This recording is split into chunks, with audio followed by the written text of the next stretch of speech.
Right, Proffitt podcast listeners, we have a special guest today. So welcome to the show, Traci. How are you today? I am so great, Crystal. Thank you so much for having me on. And I get to talk about my most favorite thing, which is podcasting to a podcasting audience and a person who loves podcasting as much as me. So what could be better? I mean, isn't it so much fun? I have the exact same reaction whenever I know someone is just as passionate and nerdy and geeky and loves all things about podcasting and content creation, but also is someone that's been in the industry for a while. Like, I think that this is the big thing. So tell the audience a little bit about your own podcasting journey and how long you've been in the business. Oh, well, thank you for that. I know recently someone called me a pioneer in the podcasting industry, and I was like, no, that's just you saying that I'm old. But no, I'm not old. But I have been doing this for a long time. But the precursor for podcasting for me was broadcast radio. And I spent the majority of my career in broadcast radio, primarily on the media management side. I actually, before I left to start my own business, I was running the operations of 12 radio stations in the Atlanta metro, which involved all formats, sports, news talk, country, pop, rock. We produced the University of Georgia Sports Network. And I just have, even before that, just had a massive love for the audio medium platform. I often share the story that I used to sleep with the radio under my pillow, and it was audio storytelling even then because it was ghost stories on an AM radio station. And I just fell in love with radio, calling in, making requests, like all the things. And I was so grateful when I got the opportunity to go to work in broadcast radio right out of college. And that was such a great catalyst for me professionally in so many areas. It led to me ultimately starting my own business. And I did a lot of business development strategy with startups, entrepreneurs, and ultimately Fortune 500 companies. And I share that to say that when I decided to start my first podcast, I was in the process of working with Weight Watchers International on a project around their in-person meeting model. And it just gave me this it was an amazing experience to work with them. But what also was amazing is just it really triggered my idea for my very first podcast, which was Journey to There, exploring the intersection between personal and business growth. And when I decided to start my first podcast, you have to understand I knew a little too much about what it was going to take to produce a broadcast quality radio show as a podcast. So I pulled a team together and launched my first podcast. And then right after that, when this was in 2015, in 2016, right after that, I launched Produce Your Podcast, which is my company that I run today. We're 9 years in, and we're a full service podcast production marketing agency, and we focus on business development strategy for our podcasters. So all of that to say, it all came full circle. Oh, I love this so much because I think that you may be one of the first guests that we've had. We've had audio engineers that previously were like music producers, then they found their way into podcasting, but you may be like the first true radio person that has stepped into it's almost like you've leaped into this other medium, having a background in audio. And so with that being said, because you said, you wanted to produce a high quality podcast. There's so many people listening that are like, oh no, this is not me. Like they just kind of went up like, oh, Traci is a pro. Like she is a professional, like she's next level already. And maybe they've have this imposter syndrome that already started. And I'm just curious if you run into that a lot when people find out that you have a background in radio or that you have this, this long-standing career of working with these amazing brands. Like, I want to know, where is the imposter syndrome in your own journey? Like, did you have any moments where you're like, what the heck am I doing? Like, what's going on here? Like, what? Wait, hang on. Oh my gosh. Well, that's such a fun question. And thank you for asking that. I think for me, first of all, I think as a female entrepreneur, and then also starting and doing cutting edge and innovative things in an industry that wasn't quite ready for it at the time, then I definitely feel like, I don't know. I mean, imposter syndrome, have I had it? Do I continue to have it? Absolutely. I mean, it's even funny because I do all the strategy sessions for our clients. So when you come through Produce Your Podcast, if you don't have an existing podcast, we build it with you from the ground up, and we do the strategy in two ways: business development focused and format and not radio show focused, but podcast format focused, along with business development strategy. All that to be said, every single time I show up for a discovery call, even today after I've been doing this for so long, I'll be like, this is going to be the one. This is going to be the one that I'm not going to be able to make it happen. This is going to be the one where I'm not going to be able to build the show or give the aha or have the light bulb come on. And at the end of every one of my discovery, we call them discovery sessions, but they're essentially podcast launch strategy sessions. I ask for our clients to provide a takeaway from that particular session. And so many times it's really almost more for me than it is for them. Like, I love hearing them say back what their takeaway is, but it also, like, I can exhale at that point. It's like, yes. Okay, they had a takeaway. Yes. I provided it for them. We're good. I can keep going one more day. So I think to say you don't have imposter syndrome would be like you lack self-honesty. But I think in terms of where that parlayed into launching Produce Your Podcast was I'm an entrepreneur, so I'm a visionary. And because of my history in broadcast radio as a medium and as a business and all the intricacies of running 12 radio stations at the time, at my highest point in my professional career, I just knew what was coming for podcasting. And I especially knew what was coming for podcasting for business owners, because I had the ability with the knowledge and the expertise to know that where we are now is where we were going to be, and we haven't even gotten started yet. My challenge was I was ahead of the curve perceptually. So I was having conversations with people who were giving me deer in the headlight look, like, and I'm talking about major broadcast companies at this time, back in 2015 and 2016. And so it was so frustrating for me because I was like, I was talking about monetizing podcasts and business development tools, integration into podcasting before people really even understood how to bridge that gap. And so I feel like now I feel validated, but at the same time, I'm like, we could have been doing this 10 years ago. Well, I think what's so interesting, like when you're talking about doing things in 2015 and 2016, I started in 2018, and I look at all the tools of 2024 and I'm so jealous. Like, there's no other word to say it. Like, I look at the repurposing, the beautiful, like, we can record in high definition, and we have, video, and we have audio, and it sounds amazing. And with the click of a button, you can do this. Y'all, none of that was around. No. None of it was around in 2018. Like, Skype may have worked whenever you tried to, like, you as had a to backup. like hope in a prayer that things were going to happen, and you would actually have audio files when you were done recording. Like, that's how we were bootstrapping it back in the day. Well, was there something from the beginning of your journey like that you're just like, yes, oh my gosh? So fun that you bring that up, because we were actually one of the first podcast production companies to do remote engineering before remote engineering was a thing. So we're so blessed right now because we're on Riverside right now. It's like you said, it's a click of the button. But when we produced my own show, which was obviously the first one, we honed a technology out of the UK, and our engineer was, because it's somebody that I had worked with in radio since the 90s. Like, so it's somebody I had a very long-term relationship with. We had done a lot of production work together over the years.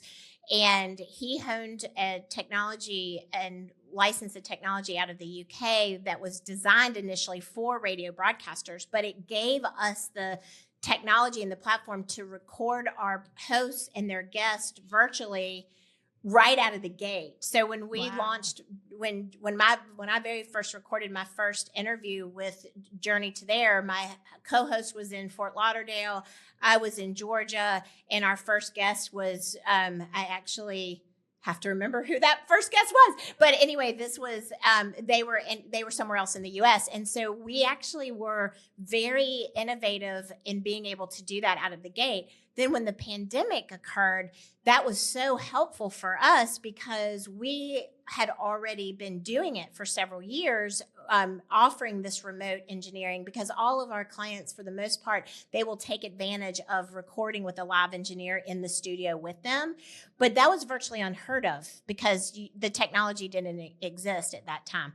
But we basically re-engineered other technology that was made for radio into podcasting. And that was a really big leap for us to do that. But Traci, I know that you are so passionate about monetization and specifically helping creators, podcasters really get paid for the content that they're creating. So is there something specifically that you've seen in the last 6 months or maybe the last 12 months that you're like, oh my gosh, like this is so innovative. It's such a cool way for people to monetize their content, whether they're a beginner podcaster or maybe a more seasoned one? Yeah, great question. So one of the things that I think, in building that bridge between the advances in technology and where we are with opportunities for monetization, I think the hosting platforms have really stepped into in a powerful way into the space and being able to have not only take advantage of dynamic ad insertion, programmatic ads and things like that, and those work really well for podcasts that have large audiences, like in some cases, 10,000 downloads a month or 10,000 downloads an episode, which wouldn't we all aspire to want to be in that level consistently?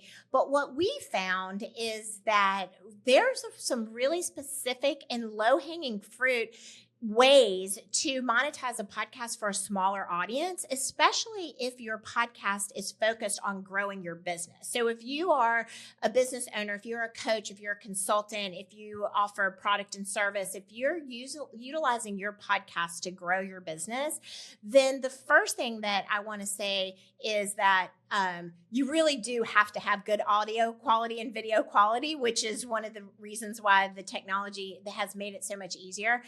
And piggybacking on that is that in addition to that, you have this oceanfront property. Your podcast is your oceanfront real estate to market your own products and services. So a lot of times when people think initially about monetization, they're thinking about the traditional radio model where they have advertisers buy ads and the ads go into the podcast. Well, thinking back, one of the reasons why radio lost its luster was because it oversold multiple commercial breaks and really just oversold everything within the stop sets, that the 10, the 20, the 40, and the 50. Like you were looking at some cases in radio at that, especially during that high peak, of 8-minute commercial sets 4 times an hour. Like that is a lot of minutes, allocated to radio programming. But with podcasting, you first and foremost, before you branch out into bringing other people into your show, look at what you have to offer to your audience. So it's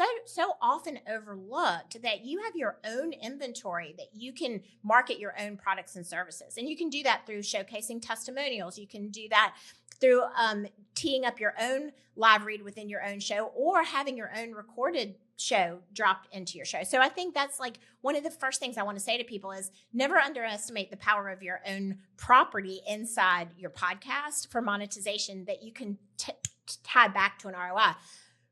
And a specific story in that area, a lot of people go, well, I just don't have enough downloads. I just don't have enough audience. Well, that's really relative to, and it's all about perspective, because we produce I share the story quite a bit because it's an extremely powerful story about the power of her podcast growing her business. And so divorce attorneys typically, or any attorney is typically focused on a specific geography. And if you're a divorce attorney, you're niche down to the type of firm that you have, and you're geographically restricted to where you can work with your clients. This particular divorce podcast that we work with, 60% of her customer base comes directly from her podcast. And she knows this because when she meets with them and she says something to them, then they either say back to her, oh, I heard you talk about that on your podcast, or they say something to her, which is so refreshing when someone will say something back to you that they heard you say on a podcast. So that's definitely, and we're talking about, less than 500 downloads an episode where she's getting 60% of her business from. And so the stats are really, really amazing that 63% of people say that they are more likely to purchase or support a brand that supports the podcast that they listen to. So that's your brand, your own brand, and other products and services.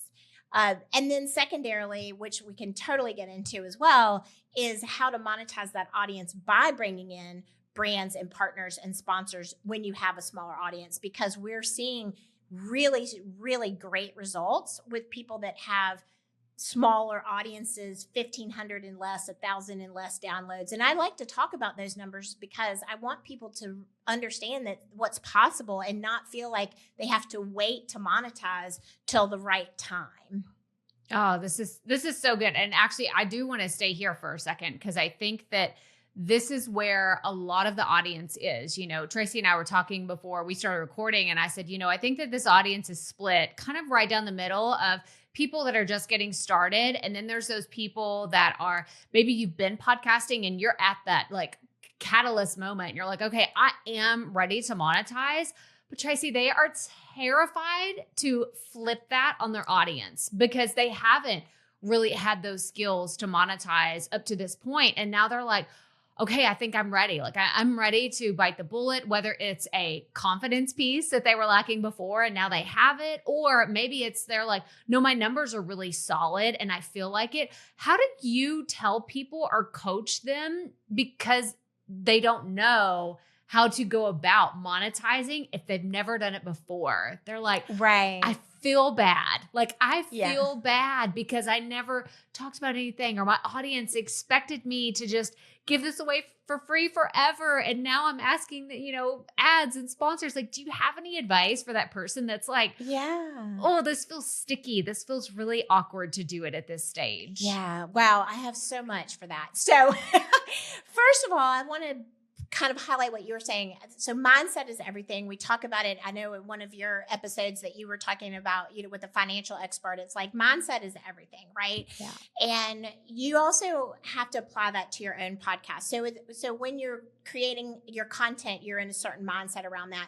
And and really embracing that your audience, not only do they come to you and they are engaging with you because of the content that you create, but the more podcasting becomes popular, the more people understand that there are hard costs associated with podcasting. So that's where that high percentage of people, 63, in some cases, we've even seen 73%. So that's a pretty significant range, 63 to 73% of listeners of podcasts want to support the host of their favorite podcast because they want to continue to get that information.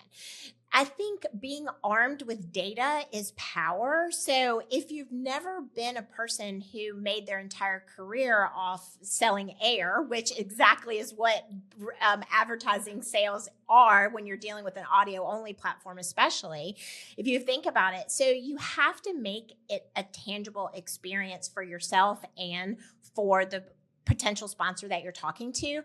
But we do work with, like you're saying, in our sponsorship circle program, we are coaching podcasters who may have never had any kind of business development or sales background before, or if they did, it was in their specific industry and it doesn't really necessarily cross over into branding and sales and marketing, which can be its own beast.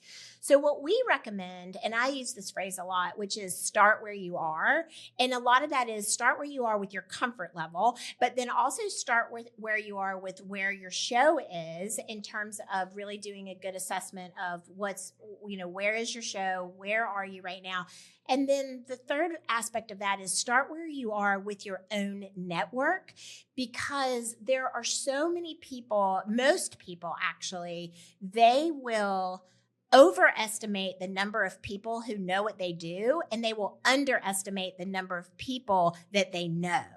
And I really feel like I want to say that again for emphasis. You have a tendency to overestimate the number of people that know what you do, and you underestimate the number of people you know. And that's important because in this conversation around monetization and sponsorships and monetizing, because the best way to start the conversations about branding or with brands or with or having to talk about someone aligning with you and sponsoring your show is to talk to people that you know and that know you and know the quality of your work, and being able to inspire them to come along with you on your journey because they already know you and the quality of what you do in your work, and they know that aligning with you is going to be beneficial for their products and services in a way if they can get 63% conversions, the audience numbers go out the window at that point, right? Yeah. So you really have to start where you are with your mindset,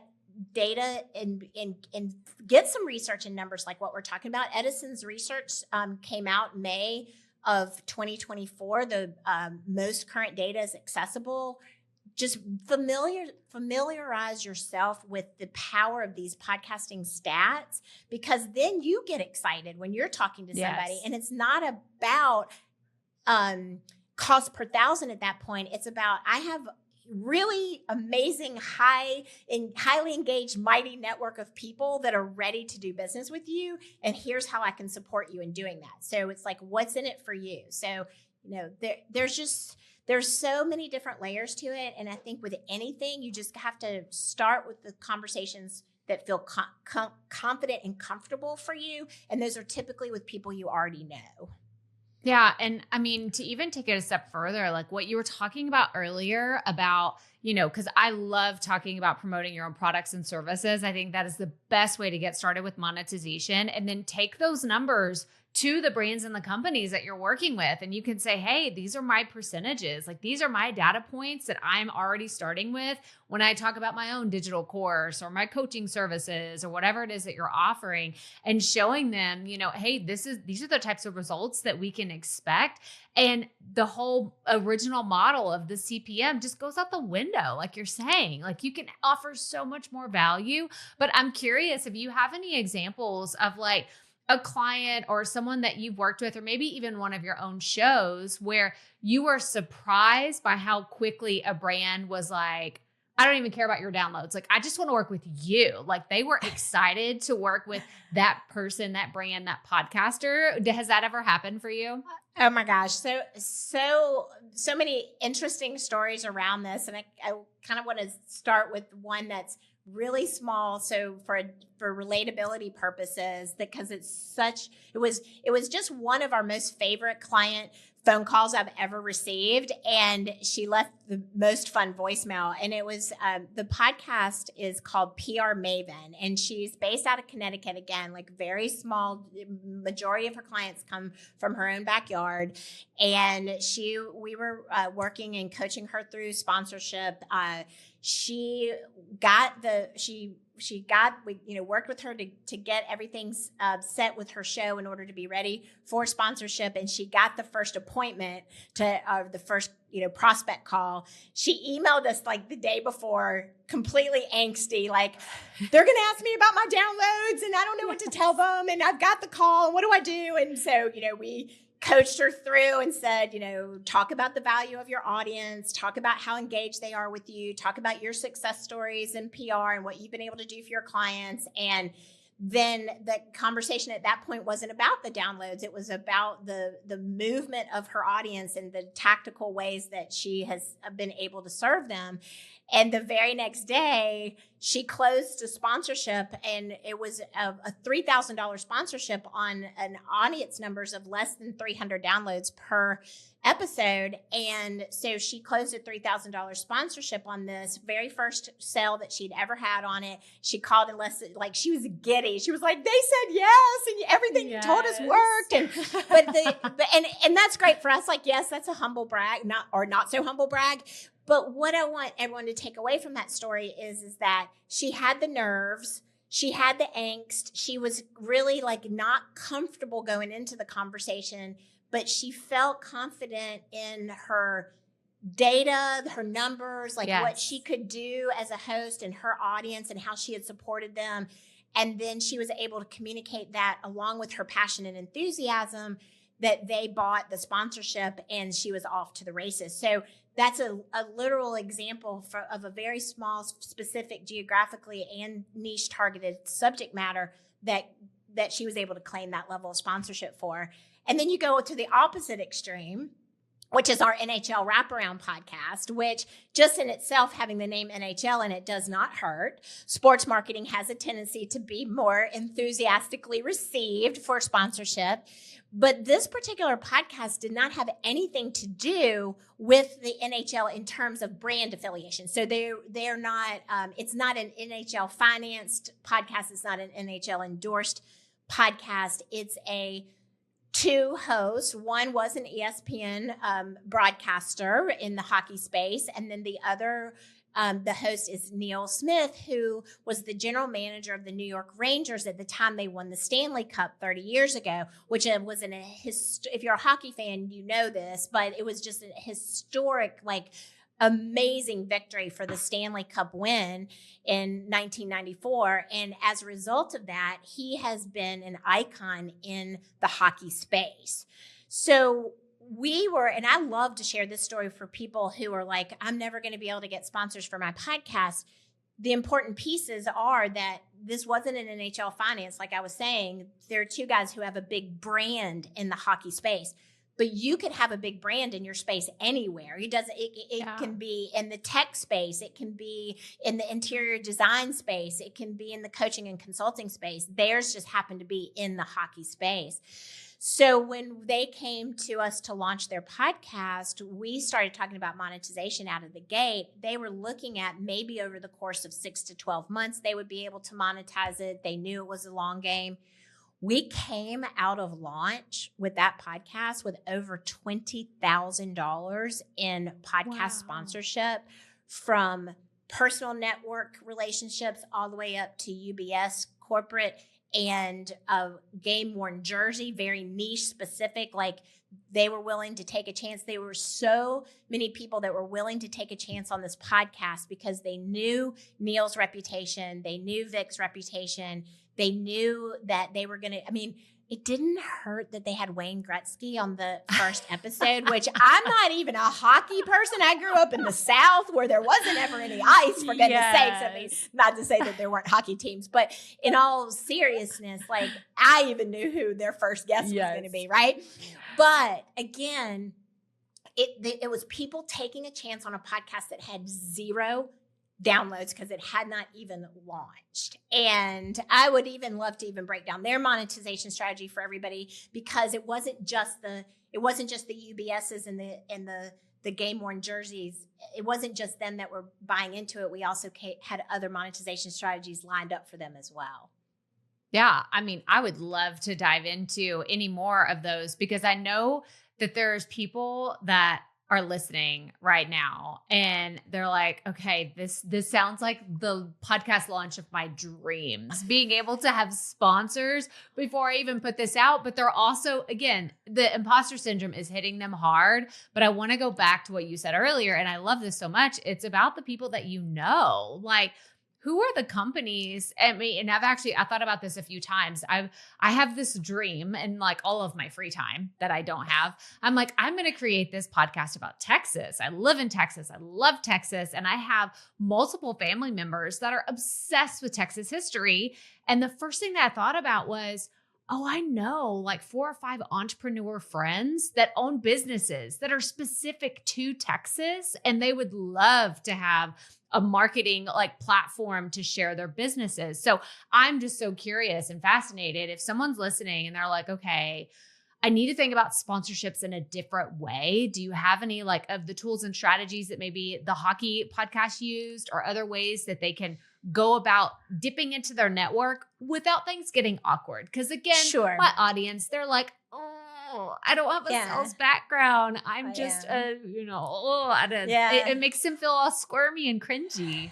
Yeah. Well, I think that the reason for that is all the stereotypes that are associated with quote unquote sales. But here's the thing, podcasters and business owners, if you're not selling, then you're not in business. And so you have to first redefine what your perception is of what selling is, because selling, in my opinion, is having a conversation like we're having right now that's fun and upbeat and enthusiastic about what we have to offer and the years of expertise that we've invested. Like, we are experts in our own right, and we have the opportunity to have these conversations. So I think you have to like first shift your perspective about, it's not cringy. If you do things in a cringy way, they're going to be cringy. But if you're not a cringy oriented person, I'm not, most people ideally aren't, then you just have to think about it as having a conversation where you're presenting a scenario that's a win-win-win for everybody. Another example of a really great opportunity around podcasting that I want to share. It has to do with a podcast called Berry Nation. Again, they are very focused, and they have a community that serves people that have experienced gastric bypass surgery, any kind of weight loss, dramatic weight loss surgery. That's their people. That's who they talk to. They have a highly, highly engaged community outside of just their podcast, and their podcast is really great as well. So when we were working with them, they have never had the opportunity to do any kind of advertising sales. It was really kind of a foreign conversation for them.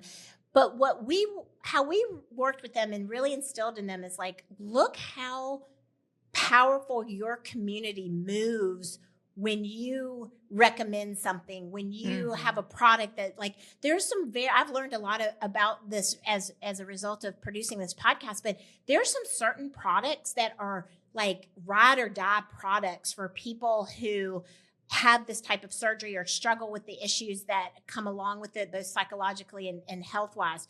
So when there's a product that works really well for this community, they are your biggest advocates and your biggest evangelists. So we started working and talking through to them, like, what are some of these products that aren't maybe like the brand name Procter and Gamble brand names? Like, what are some of like the boutique brands that are really servicing this niche?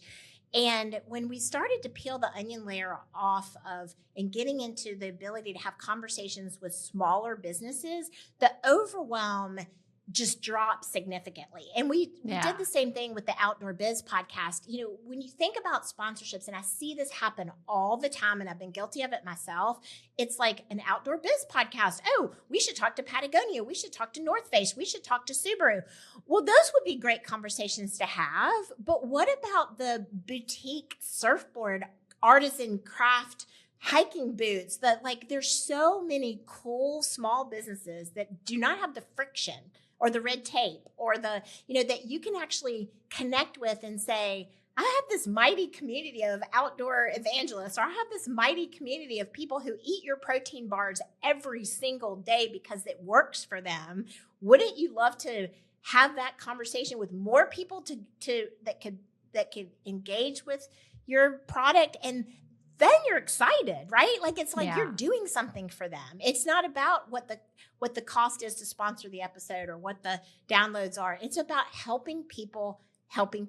And when you can think of sales in that way and it's authentic for you, then that's where the win-win-win comes in.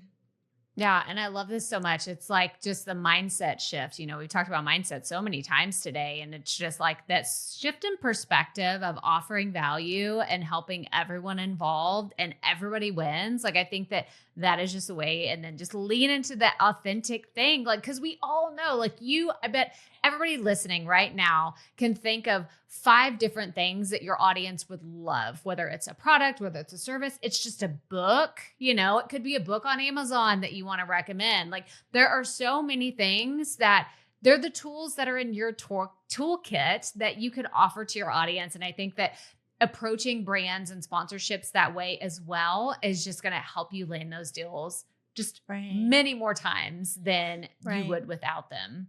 But I absolutely love this conversation. Were you going to add something else, Traci? I was, because I wanted to circle back to what you were saying around specifically about the NHL and podcast, and not necessarily about pre-launch, but I wanted to talk about special series for a moment, because there was something that you said that triggered me about content creation and creating series. One of the things that I've loved for people to think through is, like, when you have an idea to create a special series, think about it in the way that television is pitched, for example. A lot of creators, they will create a pilot. They will have a concept. They will think about a show that they want to take to Apple TV or to Netflix or to the networks. And they're pitching the show. And then once the show gets funded, then the show goes into production. Well, you do not have to be a big NBC, Netflix, Apple podcast executive to apply this theory to your own podcast. If you have a special content series that you think would be beneficial to your audience, a very specific example I'm thinking about is we work with a podcast called Fertility Cafe. We actually launched them 5 years ago, and they're going into season 6. And she is really expanding. She's expanding internationally. She's expanding and doing live summits in person in the US, Australia, in the UK. So she has 5 seasons of this amazing content around surrogacy, around IVF, egg donors, and so what we're working together on is monetizing these special series. So she has enough content that she can repurpose some, so efficiency purposes, she can pull some archived content, repurpose it, bring in some fresh guests, do new intros on some of the repurposed content, but she can build out these very specific fertility-focused special series. But before she's actually going to go to the investment of time, resources, and bandwidth to create these series, she's going to pre-sell them. And that's one of the things where we are seeing a lot of good momentum and traction. You have your regular, maybe you release once a week, maybe you release every other week, and that's your regular episode releases. You can monetize those by putting special segments inside of them, by having people sponsor individual episodes or a bundle of episodes. But then you have this other idea, and this feeds that entrepreneurial, shiny object syndrome so much. That's why I love it. It's like, oh, I have an idea for a series. Yes. And how am I going to make this fit into my editorial calendar? But you can take that shiny object syndrome and turn it into a sponsorship package, have a conversation who might be really well aligned, like in her case, finance. There's special financing for fertility journeys now. There's, the law attorneys are really focused. That's a heavy law firm focused pathway. So you can have these conversations about, I'm going to create this special series. Do you want in? Yes. Okay, great. You get the green light. Then you produce the series and it's funded. Okay, I love this so much, and I have 17 more questions. But one specifically that I want to know is when you say that you're pre-selling them, because I know that my listeners are listening, they're like, does that mean it's baked in? Is that dynamic? What are the actual ad packages looking like for some of these promotional sponsorships that you typically see? Yes, such a great question. I'm so glad you asked that, because this is just something I eat, breathe, and sleep. And I forget that not everybody just, oh, you do that. Okay, great. So what you want to look at, first of all, okay, I have a special series. I really this will integrate into, how to write a book or how to launch a podcast or how to, whatever your products and services are, fertility journeys, finance journeys, anything, you create your special series around that. Then you're going to want to break it down and say, okay, how many episodes? I recommend in a special series that you have about 5 episodes, anything, minimum of 3, but you don't really need to go outside of 5, 7 at the most for this type of, especially if it's your first rodeo with this, right? So let's say you land on 5 episodes in this special series.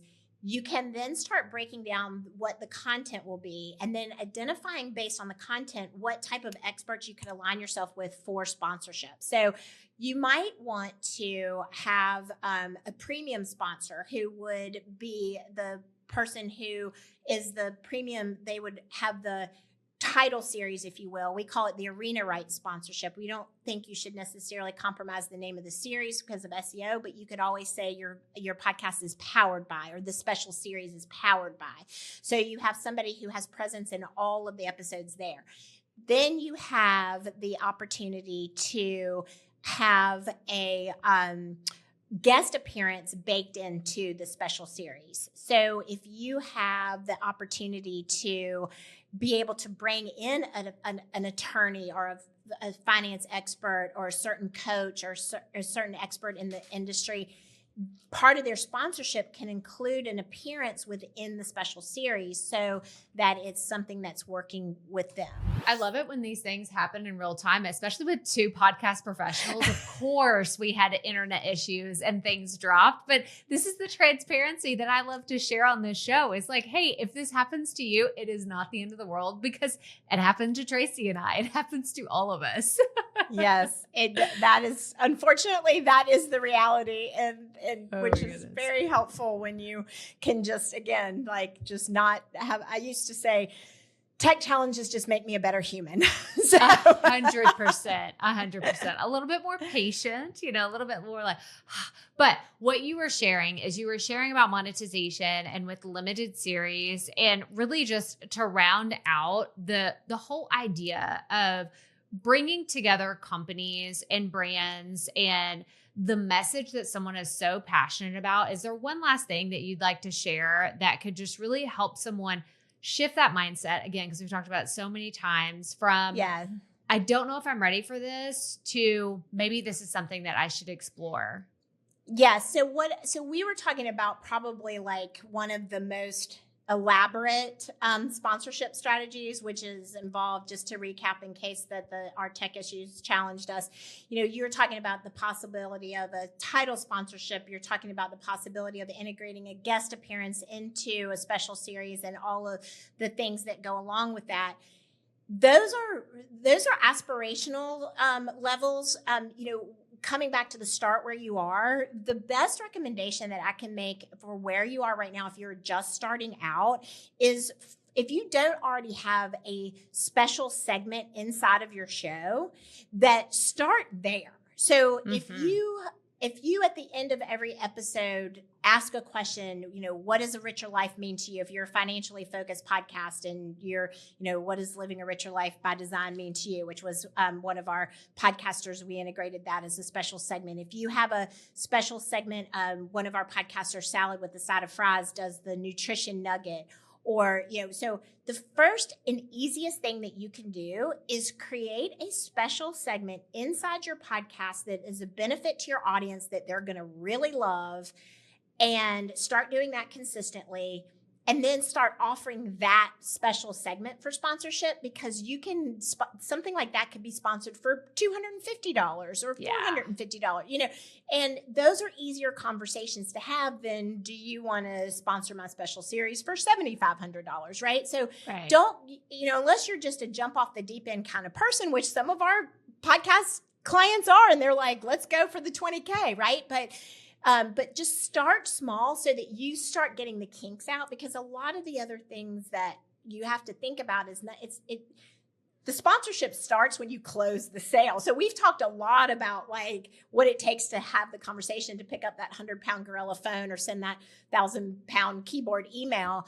But then once you sell it, you also have to service it, right? Yeah. So that's why I want to say, like, start with a small little special segment, get that sponsored, then get episodes sponsored, then get it powered by sponsored, then do a special series. Like, just work your way into it, like with anything else. Oh my gosh. Like, Traci, I feel like we could talk for 7 more hours about this, because like we said earlier, I love finding people that can just talk podcasting, and we could just go so many rabbit holes. Like, there's so many opportunities, and maybe we'll have to have you back on the show again, because this was just anytime. Much fun. So much fun. But I do want to wrap up today's episode with our 3 rapid fire questions that we ask all of our guests. So are you up for those? I am always up for a rapid fire question. Okay. Awesome. These will be a lot of fun. I can't wait to hear your answers for this. The first one is, what piece of advice would you give to a brand new podcaster or content creator? Keep going. Hashtag keep going. Like, it's like, just keep in mind that starting a podcast is like starting anything. It's like starting a fitness routine. It's like starting a diet. It's like starting a business.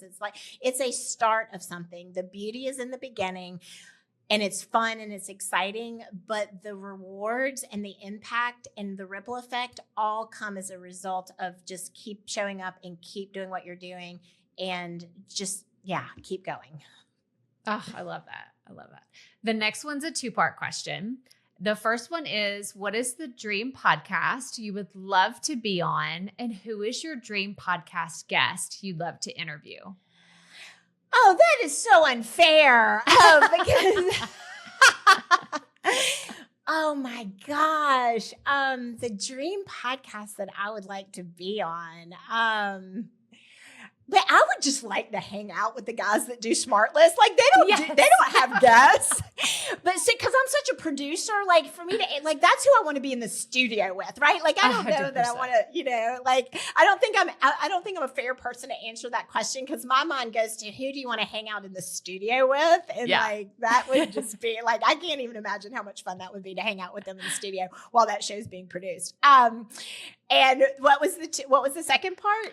So that's your dream podcast you'd love to be on. And then who is the dream podcast guest you would love to interview? Oh my gosh. Oh, wow. Man, there's so many. Who is the podcast guest that I would want to interview? Okay, this is so radical and bizarro, but this is what came to my mind. So I would like to interview Jelly Roll's wife, Bunny, that does the Dumb Blonde podcast. I love this. I have a passion for the music business, being in radio for so long, and I've followed his trajectory through. And he's, they are controversial to a degree, but at the same time, like I would really, really like to interview her because I believe in my heart that she is as authentic as she comes across, and I just want to see it for myself. I love this. I love the indulgent answers here. And by the way, Smart List has been listed so many times that people are like, I'd love to be on Smart List. And it's the same reason. It's like just to hang out with them. It's the first time we've had Jelly Roll's wife on here, though. So you are very unique in that answer. Yeah. Yeah. Okay. Bunny from the Dumb Blonde podcast. Yeah. She's doing some really interesting things with her show. So I love that. Okay. My last question is, do you consider yourself a perfectionist? I consider myself to be a recovering perfectionist because I have seen firsthand of how it has held me back, been destructive in my own personal and professional hurdles, and it's just something that has been an absolute nemesis, Achilles heel for me. And I think a lot of that comes back to being really young in a broadcast career, being female, being Southern, having to just really just work so hard to strive, being management at a really young age, and just overcoming and like just thinking, it's a perfectionism is a perceived element of control, but you don't have control. So as soon as you can accept that and realize that it's really about perfectionism also creates a tremendous amount of procrastination. I think once you understand perfectionism, it loses its luster. So yeah. I love that. And such a great answer. And like I said, Traci, we could talk for 5 more hours just about this. This was so much fun. But if people are listening, they're like, yeah, I think I want to work with Traci. I think I would love to learn more about what she does. Where can everyone learn more about what you do and how they can connect with you? Well, the best way to connect with me is to go to our website, which is produceyourpodcast.com. And you can connect there. There's a lot of great videos from clients telling the stories like I shared with you today, and you can book a call, you can fill out the contact information, you can learn more about our sponsorship circle coaching program and all of those things. But everything is really robustly laid out at produceyourpodcast.com. Awesome. And we're going to have links for that and just some other fun ways that you can connect with Traci and learn more about all the cool things that she's doing. But thank you again for being on the show today. This was so much fun. Thank you. It was just a blast.